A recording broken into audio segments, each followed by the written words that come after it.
Hey guys, my name is Angie. Welcome to my YouTube channel. If it's your first time stopping by, welcome back. How you doing? If it's not your first time, and for this YouTube video, I just kind of wanted to talk about navigating friendships in your 20s. These are the things I've learned from my friendships between 18 through 21, as well as most of my friendships, since I am usually friends with people who are older than me, the way that they navigate their friendships. So this is kind of ways that I'm going to make sure that I'm maintaining myself throughout future friendships and current friendships that I have right now. Now, a lot of people say you're born alone, you're gonna die alone, but at the same time, it's just always so imperative to keep people around you. So that's why I do believe that trying to make friends is a good thing to do in your life. At some point, you don't have to depend on everyone being around you at all times, but having people around you sometimes, or just people to communicate with overall, is just a great idea. So the biggest thing to know about in navigating friendships, especially in your early 20s, is knowing yourself. I know that everyone's basically on a lifelong journey of figuring out who their true inner self is. Whenever you're in your 20s, you kind of have an idea of what type of person you want to be when you grow up, what type of goals you want to set for yourself, and things like that. But knowing your goals, your morals, your habits, and your lifestyle, at least going into actually going and searching for new friends, or being more social, is going to be imperative, in my opinion, whenever you go to make new friends. Why do I think it's imperative? Is generally just because you don't want to get lost in the wrong crowds. Because what you're going to be doing is experimenting and finding out who you want to be around.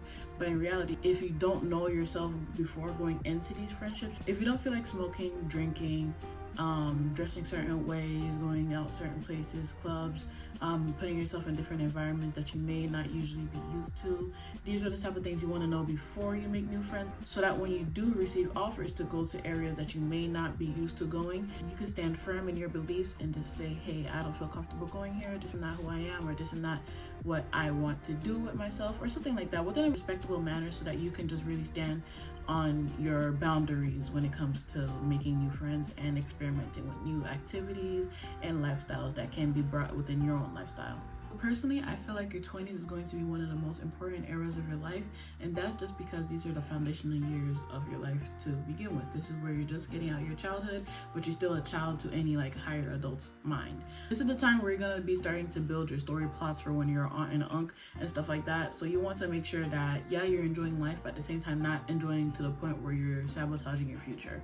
And even though I'm 21, I've already found this to be a time where a lot of people that I know are starting to lose themselves within friendships because they don't understand how to prioritize themselves and prioritize their future when it comes to being an adult, maintaining friendships, and just overall setting themselves up for the future. So this is a time where it's going to be super fragile, because you have to choose whether you're going to be over prioritizing yourself or under prioritizing yourself. The best part about it is just kind of choosing which type of balance is going to be working for you within the day-to-day basis. Sometimes you need to shut everybody out and get the things you need to get done so that you can set yourself up better for the future. And sometimes you can kind of be a little more loose and decide that you want to take a break from all your goals and go and enjoy yourself and kind of, spend time with those friends and nurture those friendships even more. So the reason why I say it's one of the most important years of your life and foundational years is because this is the time where some people are telling you to build a 401k or a Roth IRA, or telling you to work the ugly jobs now so that you can build something for yourself.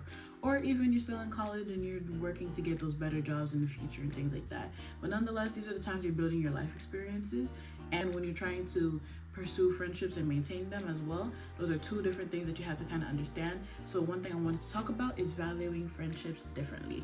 If you know your goals, then you need to know what type of friendships kind of align with those goals, because you want to have those type of friends where you can talk about your work goals, your future goals. Let's say if you want to be if you're a woman, you want to be a mother one day, then you can go ahead and talk to people who also want to have kids. You can have that type of friendship where it's just what type of future they want to build for their children. Or if you don't want to have kids, you want to be able to have that community of people where they all understand why you choose to not have kids and that you're going to go that route. And kind of have that group where people are always going to respect your opinion regardless, because that's what you're kind of looking for. People who are going to respect what you have to say within these friendships. If you're a business person, you want to have people that are sitting down talking to you about business and marketing and managing and administration and things like that, because these are the things that are interesting to you, and you want to make sure you're not bringing to your gamer group of friends business stuff, because it's not going to always align with them and you're going to feel like you're just talking to a wall or something like that. So the next thing you want to do is go ahead and learn how to value your friendships differently. Knowing what you're going to talk about, how you're going to move with them, the activities you could do with them, and just understand overall the different kind of, I guess you could say, phenotypes of each group will be the biggest part of navigating friendships when you're in your 20s. Why do I say this? Is because, you know, as you're still growing, you may be friends with some people who already have kids. You may be friends with people who are already married. You may be friends with people who are single and never been in a relationship or aren't actively pursuing one, or who just want to enjoy their life, and people who actually want to build generational success for their future and stuff like that. So having those type of friendships, you want to know exactly how to navigate with all of them, because you don't want to feel like you're pushing any ideas or mentalities onto your friends, just because at the end of the day, you can't bring your drinking friends business plans. You can't bring your parent friends drinking ideas, and you can't bring like single activities to your married friends type of behavior. So you need to understand what type of friend groups and what are the boundaries within each friend group, so that you can have a better relationship overall with the friends that you are having in those areas. Like, I have some friends that I can go drinking with and also can have business plans with, but I have friends that I also could just stay away from drinking with and just talk business, or friends that I could talk about being a content creator about, and things like that altogether. So just knowing what niches within every single friendship you have, that will help you navigate things better. For me, I have my gaming group, I have my business group, I have my content creator group, I have my language learning group. I also have friends that are married, getting married, that are having kids, and all of that sort. So I know exactly where I can get some ideas from, get life advice and guidance from people who are obviously in different walks of their life. Essentially, when you're looking at these different niches that you have within your friends, you're just basically looking for what are the goals of this friend group. With one of the groups that I have, my goal is to figure out how we can be a certain level in a certain game so that we could all have the same achievements because we spent money on this game, right? But another group is how I can make sure I budget properly for the rest of the month so I can reach my saving goals because we want to achieve something within our near future. Another group is making sure that we're all holding each other accountable for our language goals because we have travel plans that requires us to know a little bit more of languages for the countries that we want to visit and things like that. So obviously, just knowing the goals of all the groups that you do decide to start building when you're navigating your friendships are also going to be really, really imperative. And then the last thing I wanted to talk about for this video is knowing how to deal with drift off, separations, friendship breakups, and betrayals and stuff like that. That is something I actually recently went through, and for me, the biggest thing I could say is that I believe in karma. Whenever it comes to navigating friendships, you have to understand that not everyone has the same upbringing as you, not everyone has the same morals as you, as we talked about in the beginning. When dealing with friendships, betrayals, drift aparts, and all these type of things, it's just knowing the level of maturity that you have. Not everybody has the same type of maturity or morals as you, so things may happen differently, and understanding that communication can fix a lot of things, but at the same time, you have to stick on those boundaries that I talked about in the beginning. Why? Because these are things that I also recently dealt with, and rather than me reacting, being immature, going on social media, dissing and arguing, doing all this back and forth and stuff like that, I just understood that, hey, I invested a lot of time in you, probably invested a lot of money in you, probably invested a lot of emotions in you or something like that. But at the end of the day, now I have to protect myself, because obviously if you want to hurt me, then I have to make sure that that is not an opportunity you have within the future again. And I feel like that is a very big part of what we can do, because nowadays with social media, whenever someone does anything that is slightly favorable, a lot of people run to social media to kind of get their get back.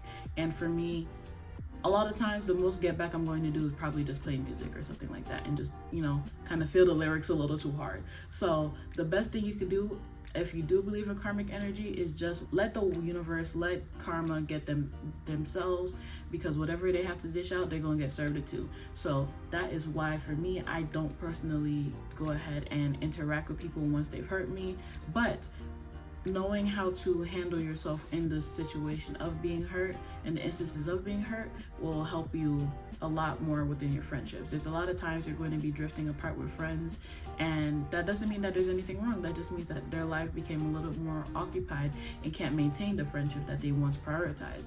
And I have a lot of those friendships as well. I've had people that I've spent days with and hung out with and talked for years with, and as soon as their lifestyle changed a little bit, now they don't speak to me as much, but we still consider each other as friends, because we're all adults. We understand that there's many things going on in our life that we can't keep up with. I have this girl I've been friends with for like 2 years, and we don't talk much anymore, but she ended up getting married the other day. So I'm like, oh, that's fine. Like, I understand why we're not keeping up. She's going to nursing school and she's married. So, you know, we can't put too much pressure on people to go ahead and keep up with us, because they have their own life that they need to focus on. And as long as you're able to kind of keep some type of consistency within the communication on your end, you can expect that from them. And if they don't bring that communication consistency back to you, there's no need to have any ill feelings for it. It's just about finding other people who can make that time to prioritize you in the moment. And if they do decide to come back, great. If not, it's all right, but that doesn't mean that anything bad happened between you and your friend. You just drifted apart, and that happens a lot in adult relationships and friendships. So that's just something you need to consider. And then once again, for the negative side of it, again, betrayals happen. So if you ever get betrayed by a friend, just know that if you believe in karma, whatever they did wrong to you is going to get back to them. And if you don't believe in karma, don't waste your energy. You're too pretty for that. This is pretty girl energy. You can't let that be the thing that brings you down, basically. I hope you guys were able to learn a lot in this video. I put a lot of thought into this, basically just because I've had a lot of friendships that's worked really well for me for the past few years, and I had a lot of friendships that haven't. But just knowing that this is going to be a big part of your life, you need to make sure that you're keeping up with your friends, knowing more about your friends, loving them, and just kind of understanding that life happens around just friendships. So never holding that against them, but also learning to step out of your comfort zone and make new friends, because this is an era to be social. For me, whenever I want to make friends, I just go out a little bit more and try to talk to new people and kind of overcome the social anxiety that I do have. But just go outside, make new friends, but never lose your true inner personality and inner self whenever you're going out to be around your energies that are going to implement their lifestyle within yours. And that's all I have for you guys today. If you have any questions, go ahead and leave it in the comment box below. If you don't have any questions or just have something to say, any tips as well, go ahead, feel free to leave a response. I would love to interact with you guys. And Angie is out. Peace.